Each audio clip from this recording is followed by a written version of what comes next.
Guys, we need to talk about a magic number for Bitcoin, and that number is $700,000. You're like, oh, that's crazy. Not saying this bull run or anything, but analytics show that is a conservative estimate if Bitcoin managed to penetrate 50% adoption, and there's an allocation of about 3% on that 50% adoption. But I'm talking about worldwide and especially financial institutions.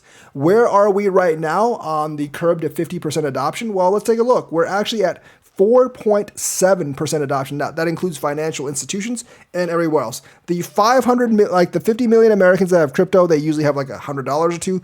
That doesn't really weigh on it very much. You can see from this graph that, from when Bitcoin started in 2009, it's taken us a pretty long, like 15 years to get to 4.7% adoption. The red curve is the internet. You can see it started in 1990. And by the time, 15 years roll around in 2005, it was way over, 4.7% in 2005, roughly like almost 20% adoption by 2005. So the internet was adopted much faster. Relative to when it was like starting to be popularly commercialized. And the thing is, like, crypto, I mean, at least for me, it's not as transformational of a technology or a thing as the internet. And the internet had like much higher demand, much more direct application than crypto for me. Because crypto's definitely in the West is becoming more of an investment market than anything. But I still think that 50% adoption worldwide is achievable. And, the 3% allocation isn't actually crazy either. In fact, Fidelity recommends a 1 to 3% allocation. We've seen much higher numbers from BlackRock, but I think 3% is more of a conservative estimate. It's something that you can actually convince people to allocate like that percentage of their wealth to crypto as. If we assume 3% as a sensible allocation, then the lower bound of the valuation is 7K. That requires 50% adoption. And I definitely think that's achievable over some time. Even if you get like, let's say lesser 20% adoption, you reduce that by like 2.5x, you're still getting over 200K. So, like 20% adoption just based on the westernized countries and people getting into the market, I definitely think it's possible. And you shouldn't count the third world countries out because third world countries, people are more likely to allocate a higher percentage. And as long as they have the infrastructure, they're likely to adopt. And also, Bitcoin is attracting a lot more institutional investors with large amounts of capital, which will actually feed into it.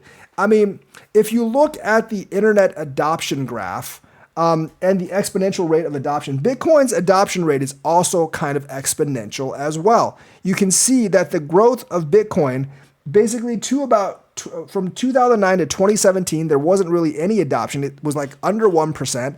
And in the next 7 years, it almost grows to 5%. So by this trajectory graph, like the adoption rate is kind of parabolic for Bitcoin.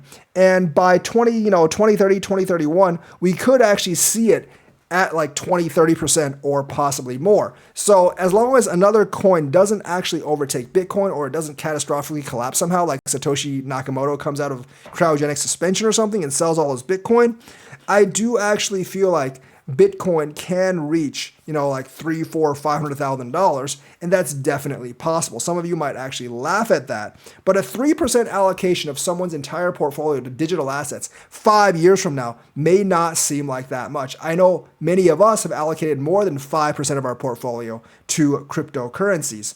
And I think the percentage of allocation will actually go up as time goes up, especially since if you think now, pensions funds are coming in, sovereign wealth funds might actually be coming in. Not every country is going to rush to buy Bitcoin like El Salvador, but we have, Cynthia Lummis, Donald Trump, and others talking about using Bitcoin as a U.S. strategic reserve and buying 1 million Bitcoin for it. That's like 5% of the world supply. Now, do I think they're actually going to do that? Yeah, most likely not, but they're probably going to buy a set amount, probably a lot less. And I do actually think the US Reserve will actually hold Bitcoin, a couple of years from now, maybe like 4 or 5 years from now, it will actually hold Bitcoin. It won't be like a massive amount of Bitcoin, but if they can just like not sell the Silk Road stuff, they have a nice portion to actually start with. And I think that is possible.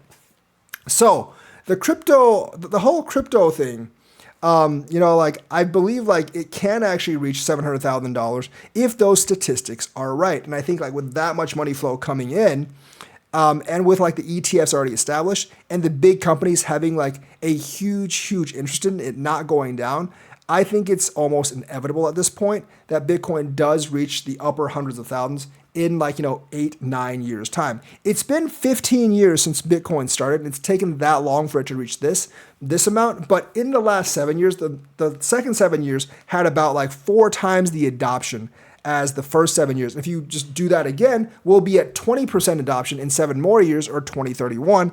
And that would actually get like, get us at like 20% adoption. And at 20% adoption, to do the math, it would be over 250,000. Now, by 2031, I do expect Bitcoin price to kind of be over that. Maybe that's like, that would be like like 200 something thousand, 250,000 would be like, just the starting of the bull run kind of price back in 2031. And it could crest at like 700,000 then, like in 2032 or something like that, depending on how the cycle works. But I do actually expect it to be quite a bit higher than that. So I don't actually think it's really that much of a stretch at those prices. And I do think it's very achievable, especially since the big financial instruments are now invested in Bitcoin.